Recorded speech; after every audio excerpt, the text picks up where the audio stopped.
There we go. Pretty little one. Method feeder, little wafter rig.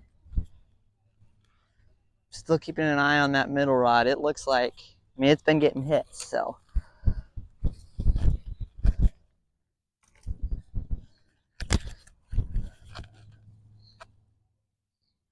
Ooh, you got it good in there. Barbless hook. Little Nash Citruz wafter. A little bit torn up. We probably had turtles working on it there. Gorgeous little guy. Beautiful little, probably a 1 pound carp. Gorgeous. Let's get him back in the water. Be free, buddy.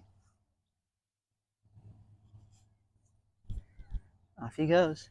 Thanks for watching. Click subscribe.